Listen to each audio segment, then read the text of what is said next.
In this video, I'm going to tell you how I shot these two pictures. I'm going to tell you about the camera I shot it on, I'm going to tell you about the lenses I used, I'm going to tell you about the lighting choices I made, and I'm going to show you a bit of my post-production afterwards, and I'm going to share the settings as well. Before I get into it though, hello everyone, welcome to 2025, and thanks to the 1,114 subscribers who have come along so far. For those of you who haven't seen these videos before, my name's Phil Tragan. I'm a photographer based in Manchester, UK, and my website is at philtragan.com, and you can get me on Instagram at philtraganphoto. The first thing you should consider when you want to make an amazing picture is to get amazing talent on the picture. So everyone who was involved in the making of this picture has their details listed in the description below, so I urge you to check them all out on Instagram and give them a follow. Now this shoot came together as a result of a conversation between me and the makeup artist Faye, and we decided we want to do a late stage disco feel, like a Donna Summer kind of thing. And so before the shoot happened, we let Faye get to work on Minnie, who was the model, to work on a kind of lovely dusky eye look and tight curls in the hair. I already had a great location in mind, which was a former gentleman's club in central Manchester called Grand Pacific, which has got these really stunning bathrooms and a kind of a colonial aesthetic that would help give us a decadent vibe to the pictures. Our first setup was in the bathroom, and it's not a big bathroom. It's relatively cramped for a shoot, but it's got a great feel. Now in spaces like this, there's not really enough room for big octas or brollies, and more to the point, in a tight space, a modifier that big just lights absolutely everything. So what you really need is you want a modifier that's going to put out a more pointy light and keep that environmental feel and limit spill. And basically, if we light everything and we lose all the shadows, the picture won't have that atmosphere anymore, it won't have that nighttime disco feel anymore.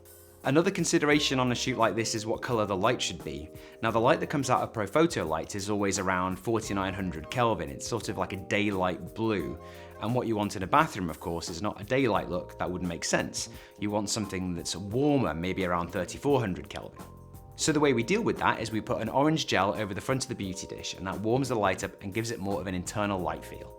On the camera side, it was shot on this, the Hasseblad X2D, which is a medium format camera. It's got 100 megapixel files, it's got 16-bit color, and it's just got way more tonal range and detail than the normal 35mm offerings.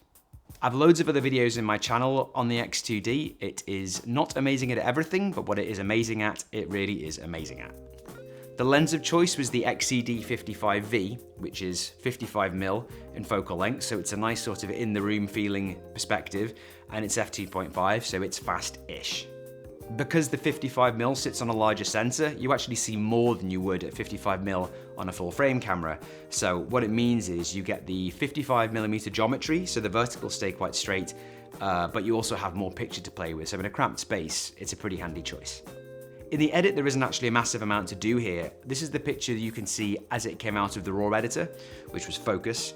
This is the finished version where you can see I've just made some tonal adjustments, added some sharpness, and nothing very major. I love the tilted angle of her jaw in this, and also you can see her reflection, which is facing away and adds a sort of aloofness to the picture.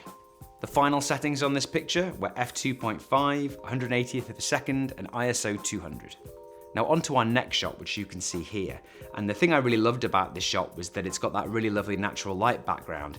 I intended to put a flash outside the venue and point it through because I knew it would play very well with the louvered windows, but it was actually quite a nice sunny day that day, and we just got 100% natural flash instead.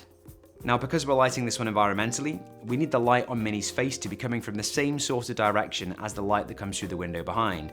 And once again, it's the beauty dish with the grid on it that's creating that look. Of course, in this case, the light that comes out of the flash naturally is a daylight blue, so there's no orange gel on it this time because the color is appropriate.